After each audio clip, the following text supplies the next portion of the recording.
Harris and Trump campaign in Wisconsin with 4 days until Election Day. Walz calls Trump's comments on Cheney sickening but not surprising. Minnesota Governor Tim Walz condemned former President Donald Trump's violent comments about former Representative Liz Cheney as sickening but not surprising, and said the remark offers another example of why he believes voters should elect Vice President Kamala Harris and keep Trump nowhere near the Oval Office.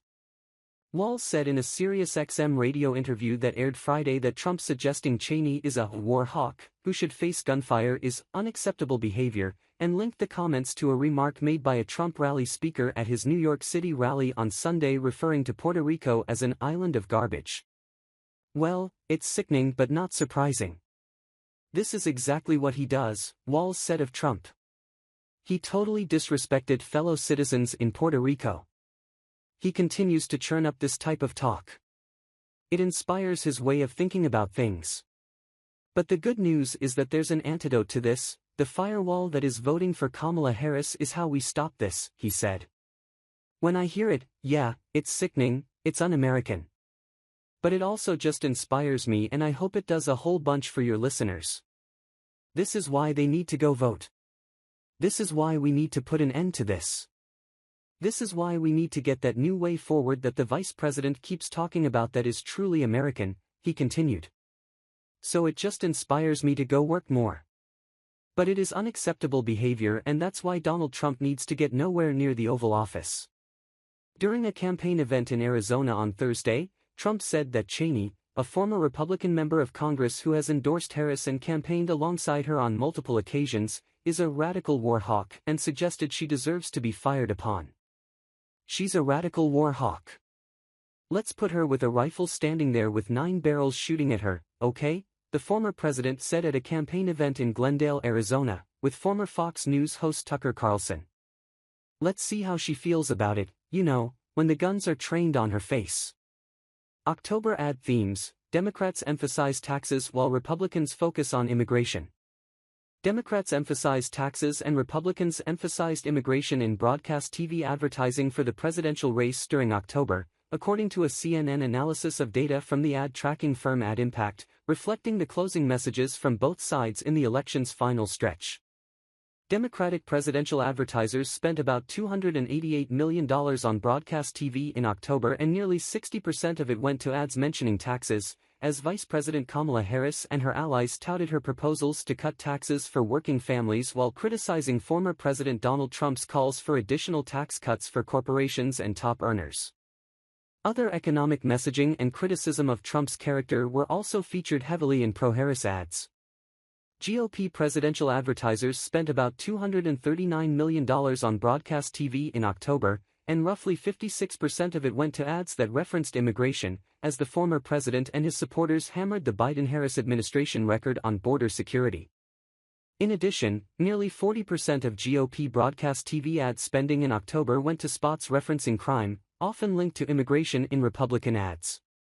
Meanwhile, Republicans also ramped up ads attacking Harris over transgender policies in October, spending more than $50 million on spots criticizing Harris for voicing support for taxpayer-funded gender transition surgeries for detained immigrants and federal prisoners.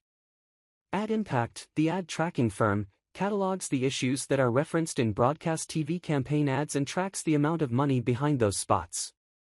Comparing changes month to month illustrates how each campaign is tailoring its message, and it shows the share of campaign resources spent highlighting various issues. We're fully prepared, Georgia's Secretary of State says he expects more interference from foreign actors.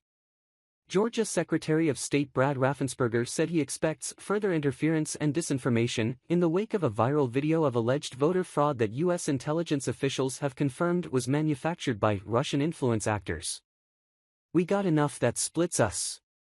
We don't need to have the Russians or other bad actors try and split us further, he told CNN's Erin Burnett on Friday. We prepared for it. But you can never prepare enough, because it seems like they never sleep. They got very clever minds, and they have their various devious people just trying to upset us. They probably don't like us supporting Ukraine, and they just want to take a shot at us. And we can't let them do that. Raffensperger's office last month fended off a cyber attack believed to have come from a foreign country against the website voters used to request absentee ballots. Vance claims he and Trump have never once attacked Harris's supporters. Republican vice presidential candidate J.D. Vance claimed that he and his running mate have never once criticized Vice President Kamala Harris's voters, while at the same time insinuating Harris is trash that needs to be taken out and arguing Donald Trump will be the president for all of us. While I think it's ridiculous that Kamala Harris calls us garbage, I do think that in 4 days we ought to take out the trash in Washington, D.C., and that is Kamala Harris and her failed leadership, Vance said at an event in Selma, North Carolina. As much as Donald Trump wants, we'll criticize Kamala Harris, and as much as he'll point out that her policies have been a failure, I'm proud to say that not once has me or President Trump attacked Kamala Harris's voters. Never once, Vance said. Throughout his campaign, Trump has said that certain groups of voters, including Jewish Americans, Catholics, African Americans, and Hispanic Americans, should have their heads examined if they vote for Democrats. Trump has also referred to certain top Democratic leaders as the enemy from within, as well as radical left lunatics who may riot if he wins the 2024 election. Vance falsely stated that Harris called Trump supporters garbage, when it was President Biden who made the comment earlier this week, quickly setting off backlash from Republicans. Biden said that he was speaking only of hateful rhetoric about Puerto Rico spewed by Trump's supporter at his Madison Square Garden rally. A Michigan city clerk is asking for equipment to speed up counting after declining to process ballots early. The clerk for Michigan's third-largest city is attempting to secure another ballot tabulator, after deciding not to take advantage of a new state law that allows for pre-processing of absentee ballots before Election Day. Warren City Clerk Sonia Buffa asked late last week for funds to buy another high-speed scanner and tabulator for the city, as the top election official for Macomb County warned that the city's election results might be available later than other jurisdictions in the key battleground state. Michigan enacted several new voting measures in 2022 in an effort to make early voting easier and to speed up the processing of ballots, including a measure allowing cities or townships with a population of at least 5,000 to process and tabulate absentee ballots 8 days before Election Day. Buffa, who has been administering elections in Warren for 24 years, explained earlier this month that her decision not to pre-process absentee ballots sent by mail was driven by a desire to make accuracy a #1 priority, over speed. It actually would take more time to pre-process absentee votes for 8 days given the extra people needed, the time it takes, the storage necessitated, and the compiling afterwards, than 1 full day of counting, she said in a statement, adding that the 8-day pre-processing period opens the door for results to get leaked or compromised. Buffa's comments have led to frustrations within the county, including from Alyssa Diebolt, the Macomb County Democratic Committee chair, who says the clerk should be able to both efficiently and accurately process the ballots. The city mayor's office sent a request on behalf of Buffa last Friday to the Warren City Council to approve $140,000 for Buffa to purchase a new tabulator, to add to the city's 4 existing machines. On Monday, just before a special city council meeting about the proposal, Buffa decided that she intended to rent a scanner and tabulator instead, so she could evaluate its performance before considering a full purchase. I think that she has gotten so much pressure and pushback and criticism for not opting to process the absentee ballots earlier that it was sort of a Hail Mary pass to get scrutiny off of her, Warren City Council spokesperson Mindy Moore said of Buffa's request for another machine. CNN was unable to reach Buffa for comment Friday, but she told CNN last week that she expected to have a majority of her data loaded into her election report management software, which generates a file that she can email to the county clerk's office, by around midnight on election night.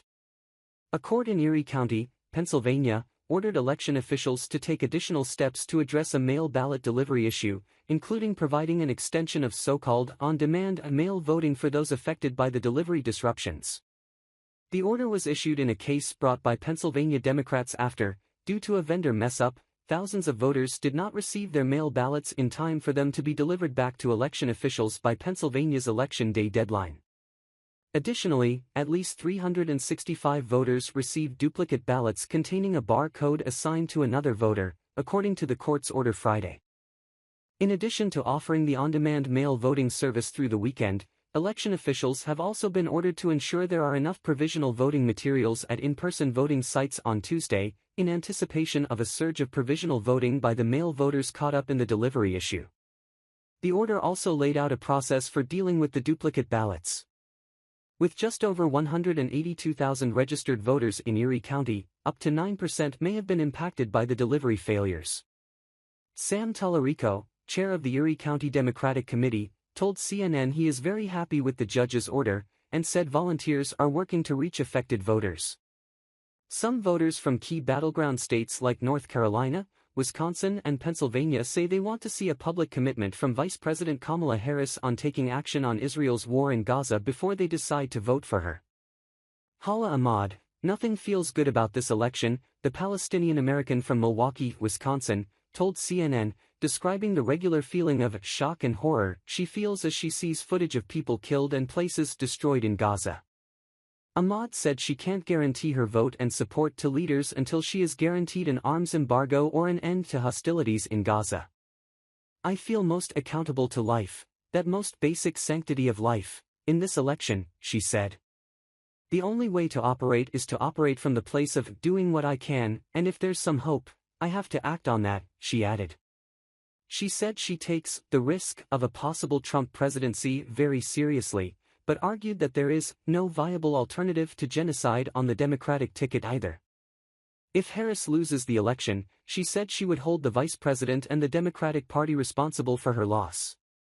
Reem Abulhaj, the Philadelphia resident, said she plans to go to the polls and vote down ballot, but will not vote for Vice President Harris unless, at any point between now and November 5, she publicly commits to impose an arms embargo on Israel or permanent ceasefire achieved in Gaza. I'm a voter of conscience, and a candidate who is staunchly promoting a policy of unconditionally arming and funding Israel to carry on its genocide in Gaza and escalation in the West Bank, and the war in Lebanon is a red flag for me, she said. She told CNN the issue is deeply personal to her. The Palestinian American says she knows people who have lost family members in Gaza over the last year and can't vote for someone who is part of an administration she sees as responsible. At a CNN town hall, Harris said she believed that people who care about Gaza also care about reproductive freedom and grocery prices, among other things, and may want to vote for her based on those issues. Megan Watts, a resident of Chapel Hill, North Carolina, said that to have those issues weaponized against her speaks to how disconnected she feels from what people are really concerned about. It shouldn't be a choice where we have to either accept genocide in exchange for lower groceries or in exchange for rent to be lowered, the PhD student said. It's an egregious choice to be forced on us. Harris's stance. Harris gave a forceful and notable speech about the situation in Gaza in July and echoed President Joe Biden's repeated comments about the ironclad support and unwavering commitment to Israel, as well as the need to get the Israeli hostages back from Hamas captivity. The country has a right to defend itself, she said, while noting how it does so matters. She called out the plight of the people in Gaza, as well as the need to free the Israeli hostages and secure a ceasefire deal, in her acceptance speech at the Democratic National Convention in August. Read more about Harris's stance on Israel's war in Gaza here. Vice President Kamala Harris pressed on with her closing arguments on Friday in Little Chute, Wisconsin, a crucial, blue wall, battleground state. You, Wisconsin, are going to make the difference in this election, she said. Harris maintains a narrow advantage in Wisconsin over former President Donald Trump, according to recent CNN polls conducted by SSRs, CNN reported Wednesday. In her remarks, Harris touted her various plans to bring down the cost of living in the U.S., vowing to give a middle-class tax cut to over 100 million Americans, enact the first-ever federal ban on corporate price gouging on groceries, and expand Medicare benefits to cover home health care for the first time. The Supreme Court on Friday left in place a Pennsylvania court ruling that is expected to expand options for voters whose mail ballots are rejected for technical reasons to have their votes counted, a defeat for Republicans in a critical battleground state. For Pennsylvania voters who made a mistake in how they prepared their mail-in ballots, it could ensure they have a backup option to have a provisional ballot counted. It's unclear how many Pennsylvania voters will benefit because not every county notifies voters of defective mail ballots. But both sides in the appeal before the Supreme Court characterized the dispute as affecting potentially thousands of votes at least. Conservative Justice Samuel Alito wrote a brief statement, which was joined by Justices Clarence Thomas and Neil Gorsuch, essentially arguing that the court couldn't give the Republicans who brought the appeal what they wanted even if it wanted to. The case, Alito wrote, is a matter of considerable importance. But, he wrote, even if we agreed with the applicant's federal constitutional argument, we could not prevent the consequences they fear. In a final push to Election Day, Vice President Kamala Harris and former President Donald Trump campaigned in battleground states on Friday. Trump held a rally in Michigan while Harris talked to union members in Wisconsin, two states that will be key to the presidency for both campaigns. In a pitch to union workers in Wisconsin, Harris promised to invest in industries like steel and iron, but also new manufacturing opportunities to build things like solar panels. She also said she would upgrade existing factories and work with unions to create good-paying jobs. Harris's campaign is micro-targeting voters in Pennsylvania and Michigan by amplifying different parts of her message on Israel and Gaza in new ads. At a rally in Michigan, Trump urged voters to cast their ballot, warning, "It's now or never." Describing the race as the most important election you've ever thought about voting in, Trump urged attendees to not take any chances. He also reminisced on his 9 years of campaigning in the final days of his third presidential race. Trump didn't directly answer questions from reporters on whether he would appoint Robert F. Kennedy Jr. as the Health and Human Services Secretary, instead saying that the former independent presidential candidate will have a big role in health care. Trump called former Republican Representative Liz Cheney a war hawk, who should be fired upon when he was campaigning in Arizona last night. Fallout has continued throughout Friday, with Cheney, a vocal Trump critic, responding, "This is how dictators destroy free nations." Harris said Friday that the former president's violent rhetoric must be disqualifying.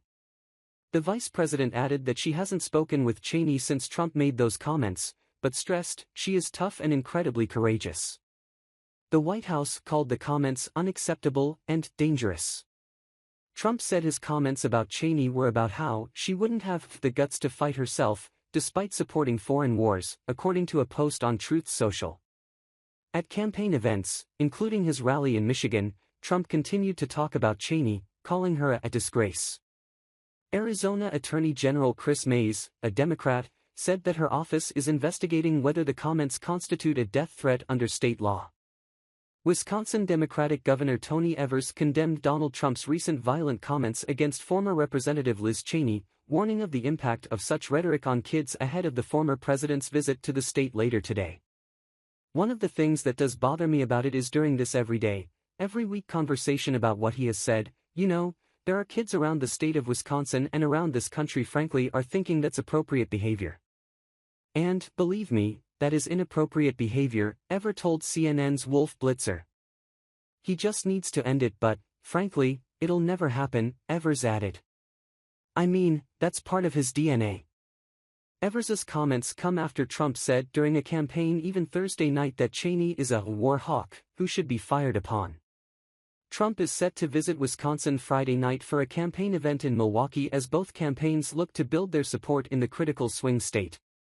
Democratic vice presidential nominee Tim Walz slammed former President Donald Trump for promising to put Robert F. Kennedy Jr. in charge of women's health, doubling down on his criticism of Trump's recent comments about women. The Minnesota governor told hundreds of people gathered at an airport hangar in Flint, Michigan, on Friday that Trump's pledge to appoint Kennedy to a role that would include overseeing health care for women falls in line with Trump's role in the overturning of Roe v. Wade, telling supporters, "The nightmare continues on. Those women you're thinking of right now, they have fewer rights than their mothers and grandmothers had because of Donald Trump. 20 states have Trump abortion bans," Walz said. Yesterday, he told us he is going to put RFK Jr. in charge of women's health. And he told the women here that he would be your protector. And he added, he said, I quote, "I'm going to do it whether women like it or not," he added, referencing separate comments Trump made Wednesday about his pledge to protect women. "Kamala Harris and I trust women, and I have a feeling that women across this country, of every age, of either party, are going to send a loud and clear message to Donald Trump next Tuesday, whether he likes it or not," Walz continued. Some context: Trump said at a campaign event in Nevada on Thursday he wants Kennedy, a leading purveyor of anti-vaccine conspiracy theories, to work on health and women's health. Trump has previously said he would allow Kennedy to go wild on health and go wild on medicines if he wins Tuesday's election. Donald Trump painted former GOP Representative Liz Cheney as a war hawk who would not have the courage to fight in battle during a rally in Michigan on Friday, less than a day after stirring outrage for his violent rhetoric toward her. "These war hawks," he said, referencing Liz Cheney and father, former Vice President Dick Cheney. "They want to draft your kids to die in wars and they will never fight themselves. Liz Cheney wouldn't fight. I'll go with her. I'll go to the Middle East. I'll go wherever she wants and we'll fight," Trump said. "She doesn't have the guts to fight. She's all talk and no action," Trump added, touting her loss in the 2022 midterms against a Trump-backed candidate for Wyoming's at-large seat. At a campaign event Thursday night, Trump said Cheney should be fired upon as he continues to use violent rhetoric to target his political rivals with just 4 days until Election Day. His opponent Vice President Kamala Harris slammed his comments as disqualifying, while defending Cheney, who has endorsed Harris. Former House Speaker Nancy Pelosi decried former President Donald Trump's violent rhetoric about former Representative Liz Cheney, saying, "There's something sick about all of this." She tied Trump's comments to his overall rhetoric against his opponents, noting that the man who brutally attacked her husband 2 years ago in their home in San Francisco was looking for her. "For me, it's personal as well as official," Pelosi told CNN's Jake Tapper. "It was 2 years this week since the safety of our home was invaded, and also the safety of my husband was compromised." However, Pelosi argued that the more Trump engages in violent speech, the more he is helping Vice President Kamala Harris's campaign. "There's something sick about all of this," she said. "But you know what? We don't agonize, we organize. We just have to win this election." And every day that he says something like this, in these last days when people are really keenly aware and paying attention, works in the favor of Kamala Harris. She added that while she is baffled as to why anyone would vote for the former president, she is respectful of the fact that they are voters, and they have a right to their own opinion. This comes after President Joe Biden was criticized by Republicans for seeming to refer to Trump supporters as garbage earlier this week. Pennsylvania Supreme Court said Friday that mail ballots missing the correct date will not be counted in this election, a win for Republicans. The state's highest court put a lower court ruling on pause that said a requirement that mail voters write the date they filled out the ballot on their ballot envelopes goes against the Pennsylvania Constitution. The voting rights groups that challenged the requirement said it has led to the disenfranchisement of thousands of voters in past elections. However, the impact of the new ruling in this election is unclear. Many counties offer a so-called curing process for voters to correct technical defects on their mail ballots. Many counties also offer provisional in-person voting for mail voters who cast defective ballot, but Republicans are seeking to end that practice in an emergency appeal pending at the U.S. Supreme Court. Minnesota Governor Tim Walz will make stops in every battleground state in the final days before Tuesday's election, making his final stop of the campaign in Pennsylvania on the morning of Election Day before attending Vice President Kamala Harris's election night event in Washington, D.C., a campaign official told CNN. Walz will also participate in several local and national interviews before Tuesday, which include a pre-taped appearance on CBS, The Late Show with Stephen Colbert, that will air on Monday evening, the official said. Here's a look at Walz's plan through Election Day, according to a campaign official. Saturday, Walz will travel to Las Vegas in the morning, followed by Flagstaff and Tucson, Arizona, later in the day. Sunday, Walz will travel to North Carolina and Georgia, which includes a joint rally in the Atlanta metro area with 2nd Gentleman Doug Emhoff. Monday, Walz will travel to Wisconsin and Michigan. Tuesday, Walz will be in Pennsylvania on Election Day morning, then an event at Howard University in Washington, D.C., with Harris in the evening. More than 3,000 voters in Cobb County, Georgia, have several more days to return their absentee ballots, a state judge ruled Friday, a day after the state admitted it was late sending the ballots out.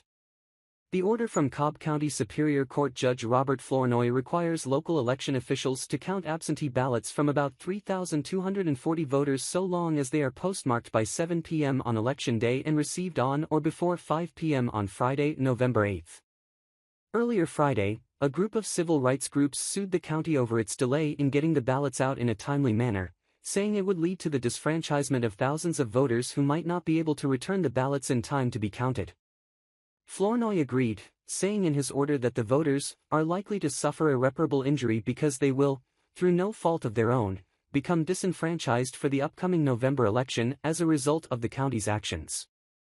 The order said that local officials have already or will mail absentee ballots with a prepaid express return envelope on or before November 1, 2024, by express delivery, to be treated by overnight delivery.